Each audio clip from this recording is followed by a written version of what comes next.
It had been a hectic few weeks around the Dallas Cowboys facility. Departing via mutual settlement was two-time Super Bowl winning head coach Jimmy Johnson. Traded away with starting safety Thomas Everett.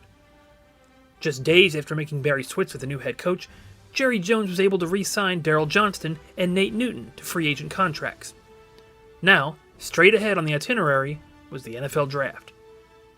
2 months before, the Cowboys weren't placing very much importance on the draft. For a team determined to win a third consecutive championship, their focus was on returning as many veterans to the fold from the free agent market. But when market prices exceeded their wildest expectations, then head coach Jimmy Johnson started to change his thinking. Suddenly, a successful draft was imperative. Oddly enough, the Cowboys' fortunes for the annual college draft rested on the fate of one of their own.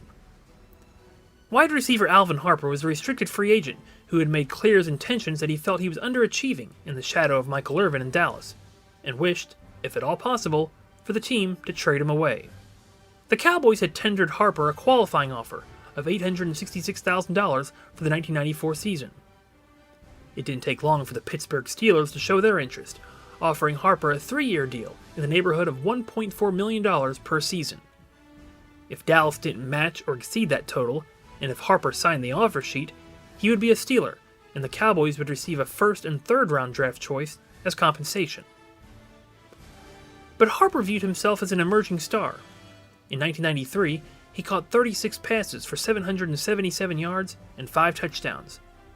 His 21.6 yards per catch average was the highest in the NFC among receivers with at least 15 catches. England with time going for a punch to Harper, touchdown. Harper also viewed the Steelers as a bit desperate. Pittsburgh's top wideouts, Dwight Stone and Jeff Graham, posted solid numbers in 1993, but failed to impress as a true number one wide receiver should. They needed a star. They needed Harper. So Harper gambled and waited, hoping that Pittsburgh would sweeten their offer by another $100,000 per year. Jerry Jones wasn't averse to obtaining a pair of high draft picks, so he joined in this waiting game. When the Steelers shuffled their feet, Harper upped the ante, submitting a counterproposal of $5.2 million over 3 years, about $1 million more than Pittsburgh's original offer. The Steelers responded by opening up trade negotiations with Atlanta for wide receiver Mike Pritchard. On the afternoon of April 18th, just hours before the deadline for signing restricted free agents would expire, the Steelers upped their offer by a total of $100,000. Harper seemed pleased, and even told his agent that he was going to sign the offer and join the Steelers. But for some undisclosed reason, sign it he never did.